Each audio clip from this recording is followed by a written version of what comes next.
First of all, since we met each other last year, our economy managed in 2021 to have a significant growth, one of the best in the European Union, 8.3%. We had our record in FDIs for the last 28 years. And we managed to enter 2022 with a significant growth of 7% in the first quarter. We'll see what will happen in the second quarter, but it seems it will be real fantastic. And to the investments, the predictions are that we're going to have our record ever in FDIs. So our economy goes really well under terrible circumstances. The European authorities are very happy with what is going on in Greece. Our lenders are feeling safe. And our investors, a lot of them you have in the room, they realize that they have a government that is business friendly, and we try to make their life easier and respect their time and money. In order to achieve that, we reformed many things in our bureaucracy. We reduced our bureaucracy as much as we could. We digitalized the public sector as much as we could. And in the RRF, we put a lot of things in between for the acceleration of the reforms. And we had a big success. First of all, to be the first European country in absorption of European funding. And we are the first, and until now the only European country that has the full approval of the new partnership agreement of 21-27 that gives us the ambition to be able to spend money from the new partnership agreement in 2022, something that will help a lot our economy in this strange world we live in. So we have done a lot of things since last year. A lot of foreign direct investments important came to the country and have been announced, and others are in our pipeline to be announced in the weeks to come. Oh, great. Maybe I'll follow up then, since you were so succinct. We've heard a few things earlier in earlier sessions about a few, not big complaints, but requests maybe for that there still may be some problems of red tape and regulation. Are you satisfied that the government's been getting rid of that red tape and removing these sorts of restrictions? In the legislation level, I think we have almost fulfilled all the big reforms we had to do. And the World Bank, that we have a very strong cooperation in order to monitor how we are implementing the reforms, are very happy about the speed and the level of the reforms our government is doing. Of course, I don't want to present something that's not real. Our economy has still some bottlenecks that we are dealing with. Not easy to reverse them from one day to the other. For example, our justicial system still goes slow. In RF, we have put a lot of reforms to make it go faster. We have bureaucratic issues with our archaeological societies or with the forest authorities. But we are, even in that, we are in a much better shape than we were 3 years ago. And to what extent have the fact that you've had to operate through these two very big crises, has that really changed? I mean, I said in the previous conversation that actually this government managed to stick to a lot of the original agenda despite these challenges, which is more than can be said for my own government in the UK, which has kind of been derailed by these crises. But now, would you say that that the plan has changed at all significantly, or are you going to be sticking to the same path? I would prefer not to have met COVID-19 in my life and in my career. And I would sure prefer, not only for my career and for our economy, but first of all for humanitarian reasons, that Mr. Putin hadn't invaded Ukraine. All these crises, of course, have influenced our decisions and our policies, but we still stick to the plan. And we do our job. Okay. I was going to ask another question about, because again, something else that came up about human capital and about whether we're seeing signs now that as a result of a relative success story for Greece, that we are seeing people coming back to Greece. Is that brain gain is a reality, and I have to be very honest, in some real significant investments, we saw that this is happening, and we realized that Greece can offer an advantage in this area. What I mean, if you see our labor force, there are places that we have some difficulties. But suddenly we realized that there is a pool of a labor force from all these almost 500,000 people that exited Greece during the bankruptcy era, work in very good companies and high positions in Europe or in North America or Australia during these 10 years or 7 years or 5 years. And many of them, not all of them, but a lot of them, if they were offered a good job with potential in Greece, they come back. So suddenly there is a pool of high expertise labor force that a company that will invest in Greece could find and hire easy. And I hadn't realized the advantage in the beginning. So brain gain, it's not only important for Greece for national reason and for our social reason, but it's also a big advantage to our economy.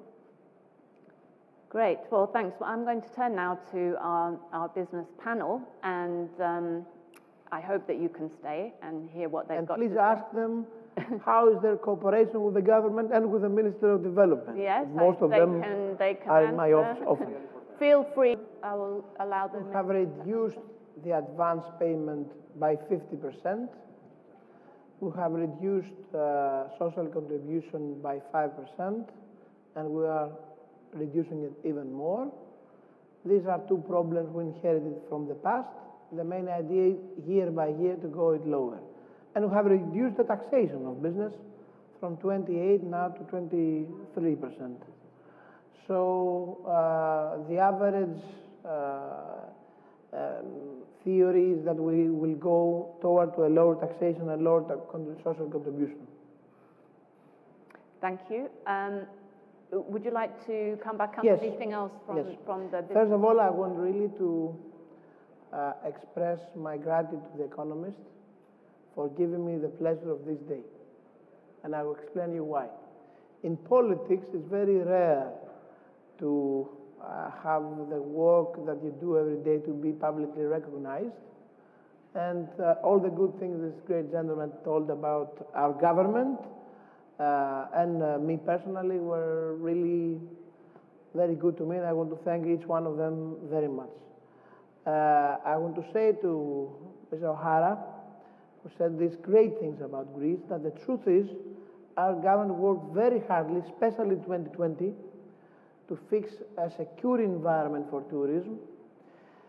In 2020, in the beginning, all the prediction was that our tourist income would go almost zero. We went approximately 25% of 2019, which was low, but much better than the expectations, because we found out a way to work even in July and August in a safe way. But all the experience we got this year helped us have a very good season in 2021, and this is how we built the success of 2022. And I'm totally sure that the years to come, Greece's touristic brand will only go to the better, because we managed something that they were not sure in the beginning, that here is where we stand now. First of all, we managed to attract big chains, big and important hotels, brands that came to Greece. This was important not only because of the investment and the money they spent to build hotels or renew hotels, but mostly because we attracted high-income tourists in the country that spent an average more money per capita than before. So even with less tourists or with the same tourists of 2019, the income will be much more. So this was one strategic goal we had in the government and the ministry. Second, I think the Prime Minister and the foreign policy we had helped Greece a lot, and I will explain you why. And I want to make a comment from Mr. Mourgos about the American investments. I have the honor, you had Mr. Pompeo here. When I became Minister of Development and Investment, one of the first things we did with Mr. Pierakakis was to exclude Greece from the blacklist of the countries that didn't pay the spiritual rights of American companies. When we achieved that in the first 2 months of when I was in the ministry, I remember I went to New York and I paid and finished everything in September 2019.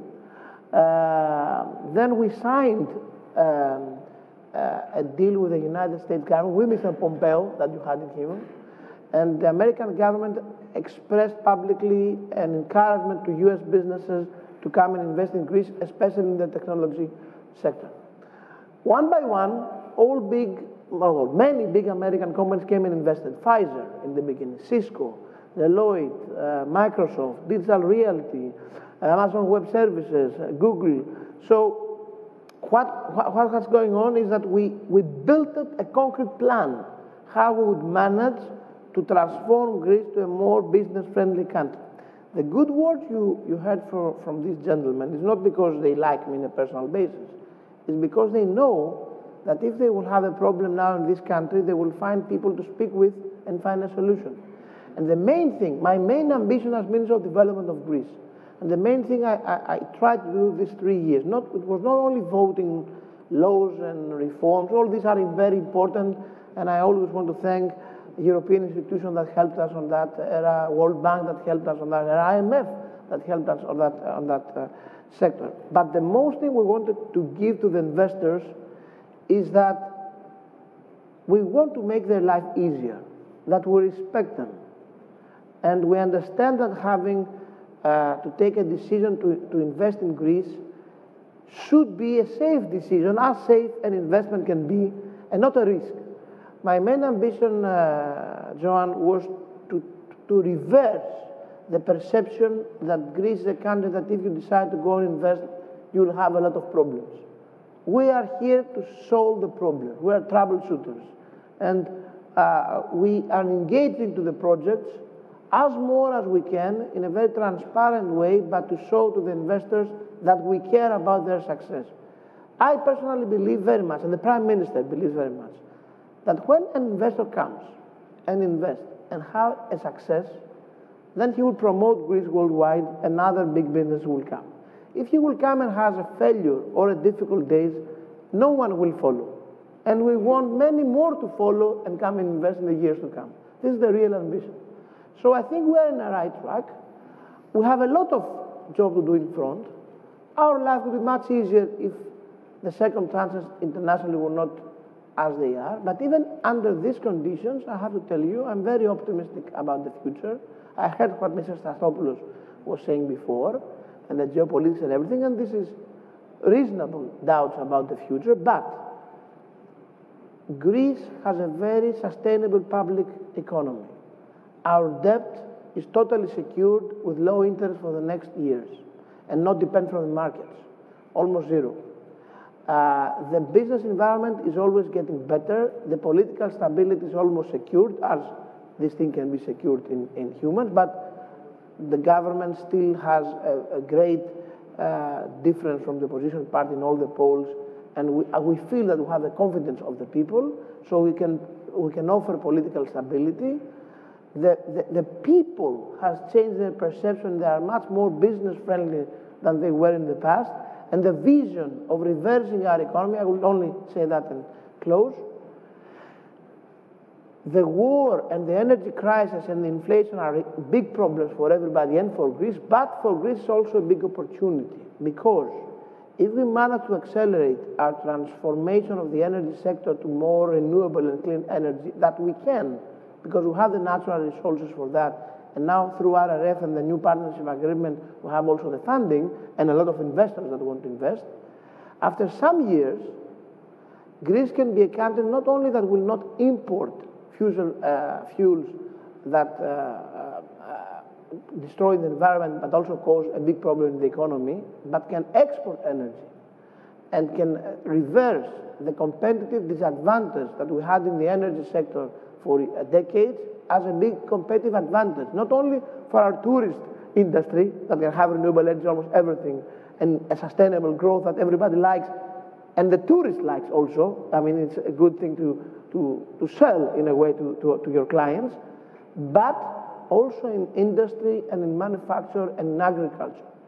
And our government and our Prime Minister is very engaged in these projects, and we will go forward very fast on that. And Greece, after 5 to 6 years, will be a total different country, much more business-friendly than it is today. So, what I want to say as an ex-investor, because now I'm a politician, this is the time to come and invest, because it is always better to come and buy and invest before the big growth starts, because then you can sell in higher prices, as Mr. Stathopoulos or Mr. Fotakidis and other people here knows very well to do. Well, thank you very much, Minister. Thank you for staying with us. And can I ask you then, when we come back with our 27th Economist Roundtable next year, will it be the same government in place heading into an election in September 2023? September 23, it would be unconstitutional to have it. Okay. and we respect Constitution. A bit earlier. I have to be very honest. We'll maybe be here in June. The Prime Minister wants to finish our term. This is his main ambition and his main vision. He wants to show Greece as a reliable country, a predictable country, a European country. So this is the main idea. But whenever the elections will come, sooner or later, I'm very confident that New Democracy will win again and will have again a stable government. I believe that the people at the end, and I trust the Greek people, they will recognize and acknowledge all the hard work this government did in these 3 years. Okay, well, I think that's probably a good note on which to end this panel. I want to thank all of you, first of all, Minister, and all of you gentlemen, for the discussion that we've had. We're actually